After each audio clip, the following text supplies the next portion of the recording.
বাহ বাহ বাহ, আমার মুরগির ছানাগুলো দেখতে কত সুন্দর। আমার ছানাগুলো কুলু কুলু হয়েছে। আমার ছানাগুলো দেখতে খুবই সুন্দর হয়েছে। আর সবগুলো ছানাই আমার মতন একই রকম দেখতে হয়েছে।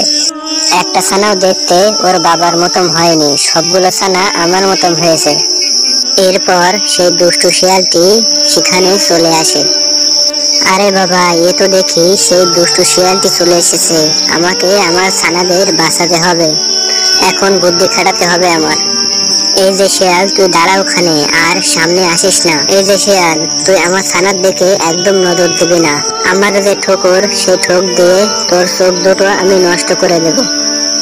তারপর জঙ্গলে সবাই তোকে বলবে ওই যে কানা শিয়ালটি যাচ্ছে, আর তোকে কানু শিয়াল বলে ডাকতে থাকবে। তখন তুই লজ্জায় কারোর সামনে মুখ দেখাতে পারবি না। মুরগির কথাগুলো শুনে শিয়াল তখন বলে, আহা, তুই আমার বড্ড হাসালি। আজ পর্যন্ত আমি কাউকে দেখে ভয় পাইনি, আর তুই আমাকে ঠোকর দেখানোর ভয় দিচ্ছিস। তোর ওই কুলো কুলো ছানাদেরকে আমি খেয়ে নেব, আর আমি মজা করে খাবো। তুই তাকিয়ে তাকিয়ে শুধু দেখতে থাকবি, তোর কিছু করারই থাকবে না, কারণ আমি জঙ্গলের সব থেকে চালাক শিয়াল মামা। তখন মুরগিটি তার ছানাদেরকে লুকিয়ে ফেলে তার মা। তখন মুরগি তো অনেক চিন্তায় পড়ে যায়, আর শিয়ালকে দেখে সে অনেক ভয় পেয়ে যায়। আর শিয়ালের কথাগুলো শুনে চমকে ওঠে মুরগিটি। এই যে দুষ্টু শিয়াল, তোকে আমি মজা দেখাচ্ছি। তুই তো আমাকে চিনিস না। আমি হলাম বাঘিনী মুরগি। আমাকে দেখে এই গ্রামের সকল লোক ভয় পায়, কারণ আমি যদি কাউকে একবার ঠোকর দিই, সে সারা জীবনের মতো কানা ও প্রতিবন্ধী হয়ে যায়।